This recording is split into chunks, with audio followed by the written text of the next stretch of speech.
Jéssica, bom Super dia. bom dia, o senhor tá bem? Eu tô bem, saudade eu sei. Saudade tá aqui, mesmo, né? E hoje eu tô trazendo, assim, uma pessoa muito querida. Parou Pindamonhangaba, Jéssica, Minha parou cidade Pindamonhangaba linda. para assistir, né? A Jéssica e o doutor Luiz Gustavo, que tá aqui, Representantes o nosso aqui. médico clínico, que dia 17 agora foi o Dia Nacional de Vacinação. Então, que tal falarmos um pouquinho hoje? Bom dia, bem-vindo, doutor. Bom dia, tudo bem? Super bom dia, muito Bom dia, bem-vindo. Alegria tê-lo conosco aqui no Família dos Devotos. É um prazer estar aqui hoje. Eu conheço a Jéssica, muito legal estar desse lado. Eu tô muito feliz, Será viu? que a Olha, dona demorou Lourdes- um tempo pra gente conseguir trazer o doutor aqui, porque ele é uma pessoa que não para, viu? Será que a dona Lourdes está assistindo? Será que a dona Será? Lourdes... Quem é a dona Lourdes? Minha mãe. Olha, só, com dona Lourdes, um certeza. beijo, parabéns pelo filhão aqui, viu? E a Adriele, que é a esposa, e também está assistindo lá em casa, em Pindamonhangaba, a Super Letícia e o Super Pedro, que são os filhinhos aqui do doutor Luiz, hein? Então, parabéns, essa família maravilhosa. E obrigado, Pindamonhangaba, por emprestar um pouquinho do doutor Luiz aqui pra gente, viu? Verdade. Porque o assunto é muito, muito importante, né? E que nós acompanhamos há bastante tempo, né? Sobretudo no início da pandemia, começamos a falar mais ainda sobre Exato, as vacinas, né? A importância, A importância dela. Porém, desde que a gente, né, É gente. a gente tem logo uma carteirinha, não é? Um calendário para seguir sobre as vacinas. Mas, doutor, eu gostaria de começar perguntando, o que é uma vacina? Então, a vacina é uma forma de a gente proteger aquela pessoa, né? E como você falou, a gente já nasce já tomando a vacina, né? Então, ela vai fazer essa proteção desde a infância até a fase do adulto e do idoso. Protege do quê, doutor? São doenças específicas, então temos vacinas contra vários tipos de doença. E cada uma vai proteger contra aquela doença especificamente. Entendi. Então, a gente hoje tem mais de 20 tipos de vacinas que são aplicadas, né? São coordenadas aí pelo Programa Nacional de Imunização. Da criança ao idoso? Da criança ao idoso. Isso é super importante porque as pessoas sempre associam a vacina à criança. E esquecem que nós adultos e os idosos também temos que ser vacinados. Interessante. Agora, durante também a pandemia, nós ouvimos muito, esse daqui é o vírus ativo, esse é o vírus inativo. Quais são as diferenças, né, em relação a todas essas vacinas dentro do calendário que nós temos? Traduzindo o que ela falou, né, que é algo fantástico, como é que é feita uma vacina, né? Tá vendo? Parceria. Então, assim, a vacina, ela pode ser uma partícula do vírus ou da bactéria que a gente vai pegar, transformar em laboratório e vai fazer a injeção. Ou o próprio vírus, ele vai ser atenuado. Então, temos vacina de vírus vivos atenuados, como a febre amarela, a vacina de catapora, que são vírus vivos atenuados, e temos as vacinas inativadas, que normalmente são partículas da bactéria que vão ser injetadas para que você desenvolva uma resposta imunológica e vai produzir anticorpos. Então, a gente vai, na verdade, treinar o seu corpo para que ele, quando encontre essa bactéria, ele já consiga inativar. Então, a doença não vai se desenvolver. Porque nós temos aí, Jéssica, o doutor, né, a gente aprende aqui no Saúde e Fé, né? A gente sabe que nós temos os glóbulos vermelhos, né, as plaquetas, né, nós temos o nosso plasma e nós temos os nossos glóbulos brancos, né, os leucócitos, assim. E esses são responsáveis pelo nosso sistema, são os soldadinhos que vão lá defender o nosso corpo, doutor. Exatamente, a gente tem os glóbulos de defesa, que são os glóbulos brancos, mas existe uma imunidade que essa não é medida, né? Entendi. Então, muitas das vezes se fala na vacina, será que eu estou imunizado? Será que eu tenho que fazer um teste para ver se eu tenho imunidade ou não?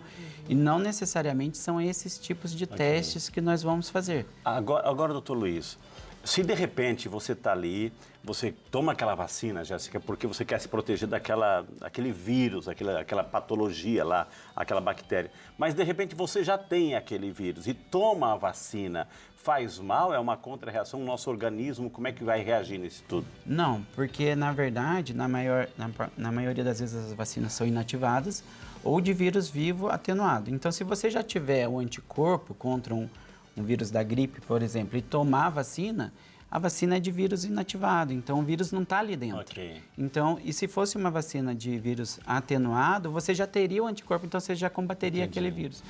Você só está relembrando o seu sistema imunológico e ele vai produzir ainda mais anticorpos, então você fortalece essa memória. Por isso que a gente vê campanhas, né, de poliomielite, chamando as crianças para tomar uma dose de reforço. É uma dose extra que a criança vai tomar para ela relembrar o sistema imunológico dela e reativar essa proteção. Entendi. Bem interessante a gente pensar nisso tudo, né? Agora, os adultos, falamos das crianças, os adultos devem procurar vacinas que não somente nos postos médicos, né? Os postos de saúde que nós temos aí oferecendo à população? O Programa Nacional de Imunização, ele tem o objetivo de proteger e tem um atendimento prioritário na saúde coletiva. Então, quando eu penso na minha saúde individual, eu tenho mais opções de vacinas que eu posso procurar na rede particular. Então, isso acaba sendo, sim, um diferencial. Então, a gente tem as vacinas, as doenças principais estão cobertas pelo Plano Nacional de Imunização, mas a gente tem opções diferentes na rede particular. Não são muitas opções, às vezes temos vacinas diferentes, são as mesmas doenças, mas formuladas de forma diferente, que causam menos reações na rede particular. O Brasil sempre foi muito campeão, né? O Brasil sempre foi destaque mundial pelo projeto, pelo sistema, pelo calendário de vacina. Acho que a gente está um pouco perdendo isso. Acho que tem que retomar esse nosso ranking mundial, né, doutor? A gente sempre foi referência, né? O Brasil tem um programa muito grande de vacinação. Isso é diferencial entre os outros países.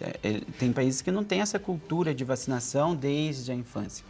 O que a gente não tem é aquele hábito de vacinar o adulto e o idoso. Esse a gente precisa melhorar. Em relação às crianças, a gente tem um programa muito forte, os pediatras cobram, né, a carteirinha de vacinação, mas existe sim uma onda hoje assim, anti-vacinação. Isso prejudica, porque tem doenças que a gente nem viu mais, né? Na nossa idade, a gente já não viu muita poliomielite. Então, parece que não existe, mas ela está voltando. Né? Então, isso é importante da gente conscientizar. Agora, doutor, nesse sentido, assim, nós estamos nesse contexto, a gente não pode deixar de falar, Jéssica, assim, nós estamos nesse contexto, assim, já na reta final dessa pandemia, coronavírus, SARS-CoV-19, SARS-2, enfim, isso acabou, muita gente diz, eu já tomei 2 doses, preciso uma terceira, a minha que a gente ficava brigando assim, a minha é mais forte que a tua, a minha dura mais. Ou seja, como é que a gente pode interpretar esse momento atual, doutor? A gente ter a vacinação é fundamental, né? Então, assim, quem estava dentro dos hospitais vendo os pacientes percebeu a diferença que foi a partir do momento que se iniciou a campanha de vacinação. A gente passou por uma fase inicial que era de adultos e idosos, depois os idosos começaram a ser vacinados inicialmente, diminuiu muito a população idosa internada e passou para a população jovem. Então, a vacinação fez diferença naquele primeiro momento. Hoje, graças a Deus, estamos bem melhores, né? Então, assim, estamos vendo bem menos casos de Covid. Mas acabou o projeto, não? Mas ainda não acabou. Não. Então, isso é importante de a gente vacinar. E acredito que, assim, vai continuar havendo, né? O vírus mudou, então a gente ainda continua naquela primeira vacina contra a Covid, mas o vírus já tem Delta. Então, ele foi evoluindo e a gente vai precisar evoluir com a vacinação também. Faz parte do calendário, vai fazer parte do calendário anual, talvez, essa proteção, né, Jéssica? Como a da gripe, né? Como a da gripe, exatamente, que a gente tem que tomar sempre, né? E é tão bom. Graças a Deus nós temos as vacinas, nós somos a favor, sim, precisamos seguir nessa linha. Agora, para o adulto, quais as procuras que devem fazer, então, para vacinas que não estão no calendário ou em campanhas específicas? Existe um calendário, o calendário é dividido por faixa etária.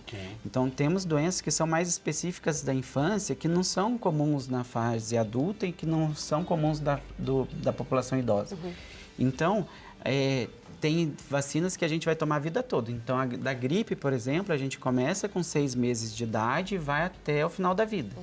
E tem vacinas que são importantes, como a vacina de difteria, tétano, coqueluche é uma vacina importante. A gente tem calendário específico para gestante. Então, a gente tem várias vacinas que estão dentro dos calendários e é importante a gente procurar saber. Então, assim, não tem uma vacina específica, né? A gente Agora, tem um grupo de doutor vacinas. Luiz, de repente, assim, vai que eu não sei se eu tomei aquela vacina quando era pequeno, quando era criança. Eu posso, né, na dúvida, eu não guardei a carteirinha ou perdi a carteirinha, na dúvida, eu posso tomar na minha fase adulta ou não?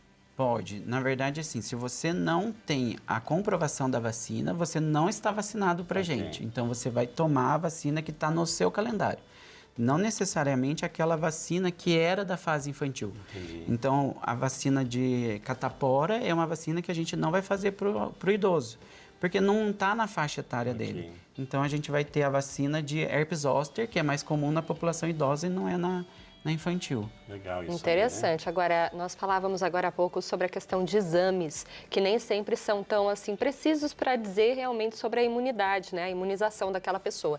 Mas existem alguns que nós podemos fazer, que, por exemplo, eu quero chegar agora, fazer um exame para saber se eu tenho reagente no meu organismo. Posso?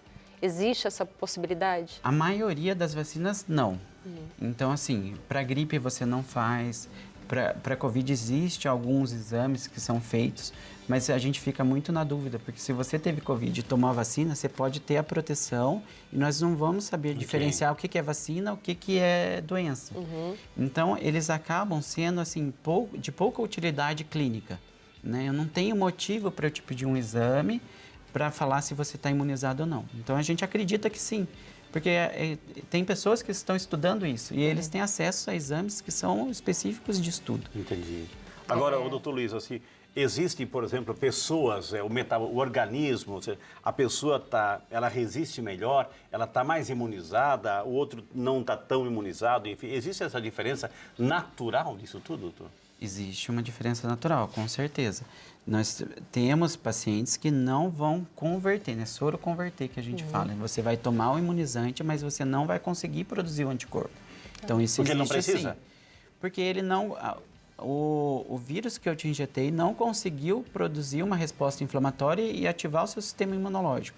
Não sabemos falar qual o motivo disso. Entendi. Então, isso a gente vê na vacina de hepatite B, que nós temos um teste para ver se você tem um anticorpo contra a hepatite B ou não.